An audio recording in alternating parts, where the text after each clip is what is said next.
வணக்கம். இது big picture. நான் பாலா. நாடாளுமன்றத்தினுடைய மழைக்கால கூட்டத்தொடர் நடந்து முடிந்திருக்கிறது. இந்த மழைக்கால கூட்டத்தொடரில் எதிர்பார்க்கப்பட்ட பல முக்கிய மசோதாக்கள் அறிமுகப்படுத்தப்படல, மாறா சில மசோதாக்கள் அறிமுகப்படுத்தப்பட்டிருக்கிறது. இந்த கூட்டத்தொடர் முழுவதுமாக எத்தனை நாட்கள் அவை நடைபெற்றது, அதில் ஆக்கப்பூர்வமாக எத்தனை மணி நேரம் விவாதம் நடைபெற்றது, இதனால் ஏற்பட்ட பல கோடி ரூபாய் இழப்பு அப்படிங்கிறது என்னவாக இருக்கிறது அப்படிங்கிற விரிவான விவரங்களை இந்த வீடியோவில் பார்க்கலாம்.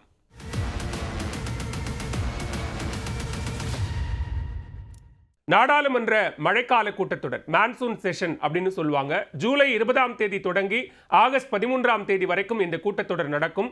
ஆக்கப்பூர்வமான பல மசோதாக்களை நிறைவேற்றுவதற்கு எதிர்க்கட்சிகள் ஒத்துழைப்பு கொடுக்கணும் அப்படின்னு மத்திய ஆளும் கட்சியான பாஜக தலைமையில் ஒரு அனைத்து கட்சி கூட்டம் கூட்டப்பட்டு அதற்கான ஆலோசனைகள் நடைபெற்றது. பிரதமர் நரேந்திர மோடியும் மான்சூன் செஷன் அப்படிங்கிறது ரொம்ப முக்கியமான ஒன்று நாட்டுக்கு, எனவே எதிர்க்கட்சிகள் தேவையான ஒத்துழைப்பை நல்கி பல முக்கிய மசோதாக்களை நிறைவேற்றுவதற்கான ஒரு சூழலை ஏற்படுத்தி தரணும் அப்படிங்கிற கோரிக்கையை முன்வச்சிருந்தார். மாறா இந்த மான்சூன் செஷனை பொறுத்த வரைக்கும் மிக குறைவான அளவில் தான் இந்த தொடர் அப்படிங்கிறது நடந்திருக்கு அப்படின்னு சொல்லலாம்.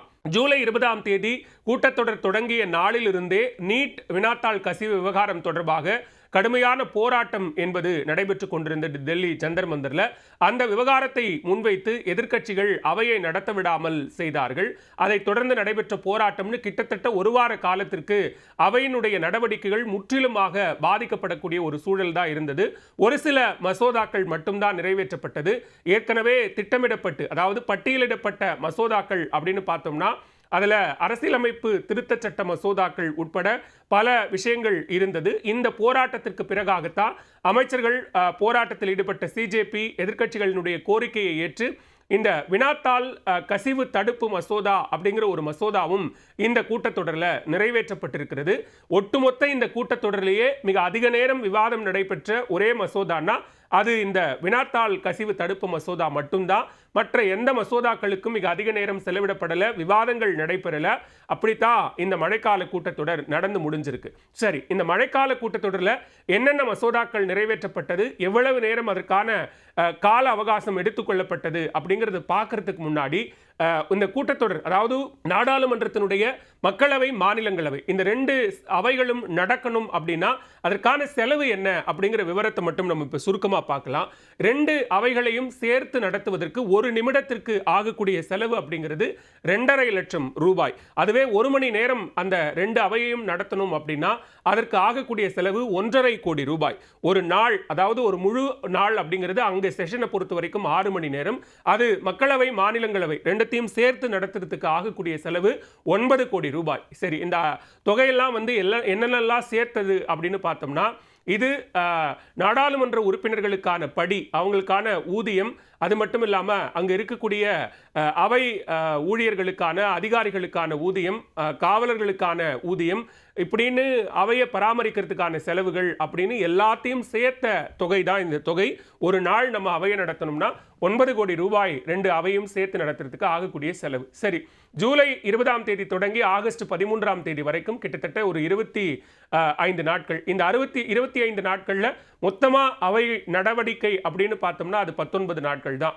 அந்த 19 நாட்கள்லையும் அவை நடவடிக்கைகள் நடந்த அந்த அவர்ஸ், ப்ரொடக்டிவாக நடந்த அவர்ஸ் அப்படின்னு பார்த்தோம்னா அது மிக குறைவாகத்தான் நடைபெற்றிருக்கிறது. எனவே மிக பெரிய அளவு, கிட்டத்தட்ட ஒரு 150 கோடி ரூபாய் அளவுக்கான ஒரு இழப்பு என்பது இந்த மழைக்கால கூட்டத்தொடரில் நடந்திருக்கு. வெறும் ஒரு 18 to 20 கோடி ரூபாய் அளவுக்கான அந்த ப்ரொடக்டிவ் அமௌண்ட் அப்படின்னு பார்த்தோம்னா அதில் தான் அவை நடவடிக்கைகள் நடந்திருக்கிறது. அதில் நம்ம ஏற்கனவே சொன்ன மாதிரி இந்த வினாத்தாள் கசிவு தடுப்பு மசோதா இருக்கு இல்லையா, இந்த மசோதாவுக்கு மட்டும்தான் மிக அதிக நேரம் எடுத்துக்கொள்ளப்பட்டிருக்கிறது.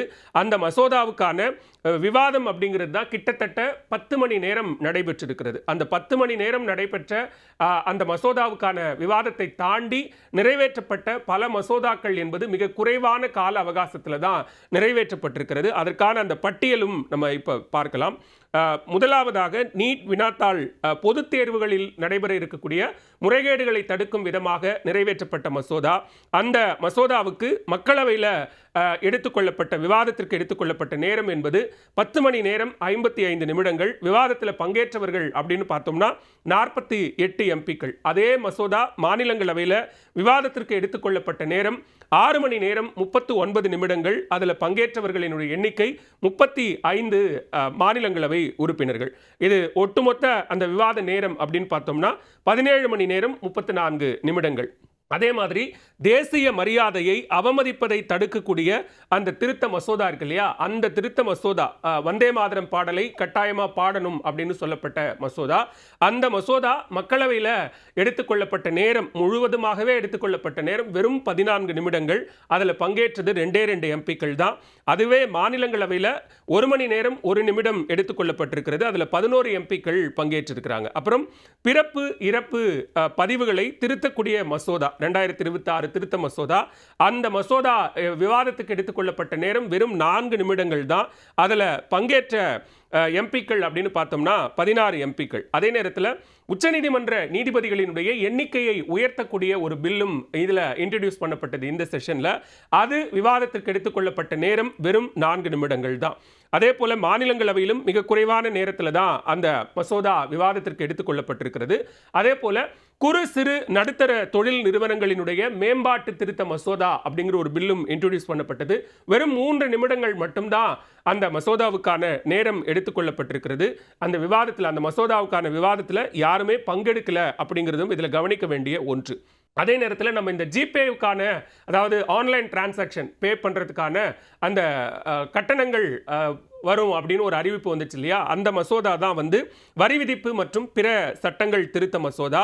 அந்த மசோதா ஒட்டுமொத்தமாக எடுத்துக்கொள்ளப்பட்ட நேரம் அப்படிங்கிறது 3 நிமிடங்கள் தான். அதுலேயும் வேறு யாருமே பங்கேற்கல. ஆனால் மாநிலங்களவையில் அந்த மசோதா கிட்டத்தட்ட 2 மணி நேரம் 7 நிமிடங்கள் எடுத்துக்கொள்ளப்பட்டிருக்கிறது. ஒரு 15 எம்பிக்கள் அந்த விவாதத்தில் பேசியிருக்கிறாங்க. அப்புறம் வங்கியாளர்களினுடைய புத்தகங்கள் சாட்சிய மசோதா அப்படின்னு ஒரு பில்லு, அதுவும் 5 நிமிடங்கள் தான். மக்களவையில் யாரும் பங்கேற்கல. மாநிலங்களவையில் ஒரு 52 நிமிஷம் 13 எம்பிக்கள் பங்கேற்றிருக்கிறாங்க. அப்புறம் ட்ரிபியூனல்ஸ் தொடர்பான, தீர்ப்பாயங்கள் தொடர்பான சீர்திருத்த மசோதா அப்படிங்கிறது மக்களவையில் வெறும் 12 நிமிடங்கள் மட்டும்தான் அது அறிமுகப்படுத்தப்பட்டிருக்கு. மாநிலங்களவையில் 1 மணி நேரம் 52 நிமிடங்கள். அப்புறம் கேரளாவுக்கு கேரளம் அப்படின்னு பெயர் மாற்றக்கூடிய அந்த மசோதா மீது மாநிலங்களவையில் மக்களவையில் நடைபெற்ற விவாத நேரம் அப்படிங்கிறது 4 நிமிடங்கள். அதுவே மாநிலங்களவையில் 2 மணி நேரம் 16 நிமிடங்கள் அந்த விவாதம் நடைபெற்றிருக்கிறது. அதற்கு அடுத்த பில் அப்படின்னு பார்த்தோம்னா தேசிய கூட்டுறவு மேம்பாட்டுக் கழக திருத்த மசோதா. இதுவும் மக்களவையில் வெறும் 10 நிமிடங்கள் மட்டும்தான் நடைபெற்றிருக்கிறது. அதுவே மாநிலங்களவையில் ஒரு 1 மணி நேரம் 42 நிமிடங்கள் நடந்திருக்கு. ஒரு 18 எம்பிக்கள் அதில் பங்கேற்றிருக்கிறாங்க. அப்புறம் சுரங்கங்கள் மற்றும் கனிம மேம்பாடு ஒழுங்குமுறை திருத்த மசோதா, இதுவும் மக்களவையில் வெறும் 5 நிமிடங்கள் மட்டும்தான் நடைபெற்றிருக்கிறது. ஸோ இதுதான் இந்த மழைக்கால கூட்டத்தொடரை பொறுத்த வரைக்கும் நிறைவேற்றப்பட்ட மசோதாக்கள். பல மசோதாக்கள் இன்னும் நிலுவையில் இருக்கு, நிறைவேற்றப்படாமல், அறிமுகப்படுத்தப்படாமலேயே இன்னும் பல மசோதாக்கள் இருக்கு. ஸோ நம்ம ஏற்கனவே சொன்ன மாதிரி ஒரு நாளைக்கு அவையை நடத்துறதுக்கு 9 கோடி ரூபாய் செலவாகும் அப்படிங்கிற பட்சத்தில் இந்த அவசரம், அதாவது மணி நேரங்களை எல்லாம் நம்ம கால்குலேட் பண்ணோம் அப்படின்னா அதிகபட்சம் 20 to 25 மணி நேரம் தான் ரொம்ப ப்ரொடக்டிவா விவாதங்கள் நடந்த கால அளவு அப்படின்னு பார்க்க முடியும். ஸோ அப்போ மிக குறைவான அந்த பணம் தான் இதற்காக செலவாயிருக்கும். ஆனால் இதனால் இழப்பு கிட்டத்தட்ட இந்த 19 நாட்களில் அவை ஒத்திவைப்பு காரணமாக ஏற்பட்ட இழப்பு அப்படின்னு பார்த்தோம்னா அதனுடைய தொகை பெரிய அளவில் இருக்கு. தமிழ்நாட்டை பொறுத்த வரைக்கும் இங்கே 2 விஷயங்கள் பிரதானமாக நாடாளுமன்றத்தில் முன்வைக்கப்பட்டது. அது ஒன்று, காவிரி நீர் உரிமை விவகாரம், மேகதாதுல கர்நாடகா அணை கட்டக்கூடாது அப்படிங்கிற விவகாரத்தை முன்வைத்து பேசப்பட்டது. அதே போல நீட் தேர்வு விவகாரம் உள்ளிட்ட பல்வேறு விஷயங்கள் குறித்தும் பேசப்பட்டது. தமிழ்தாய் வாழ்த்து மசோதா தொடர்பான அந்த விவகாரம் குறித்தும் பேசப்பட்டது. இதெல்லாம் தமிழ்நாட்டு தரப்பிலிருந்து முன்வைக்கப்பட்ட விஷயங்கள். அதே நேரத்தில் இந்த மழைக்கால கூட்டத்தொடரை பொறுத்த வரைக்கும் தொடக்கத்தில் நடந்த அந்த 1 வார காலம் முடக்கம், அதனால மத்திய கல்வி அமைச்சர் தர்மேந்திர பிரதானை பதவி விலக வைத்தது அப்படிங்கிறது எதிர்க்கட்சிகள் மற்றும் சிஜேபி முன்னெடுத்த அந்த போராட்டத்துக்கு கிடைத்த வெற்றி அப்படின்னு அவங்க பதிவு செய்கிறாங்க.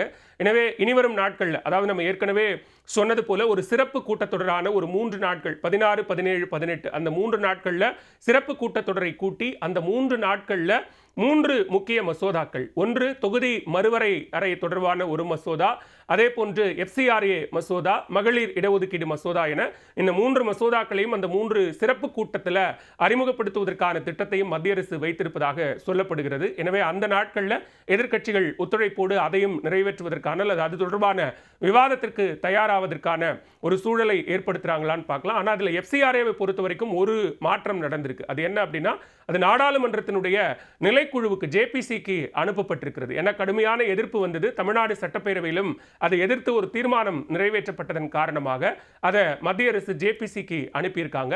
எனவே இந்த சிறப்பு கூட்டத்தொடர் நடக்குமா, அப்படி நடந்தால் அதில் டீலிமிட்டேஷன் பில் என்பது இன்ட்ரடியூஸ் பண்ணப்படுமா அப்படிங்கிறத பொறுத்திருந்து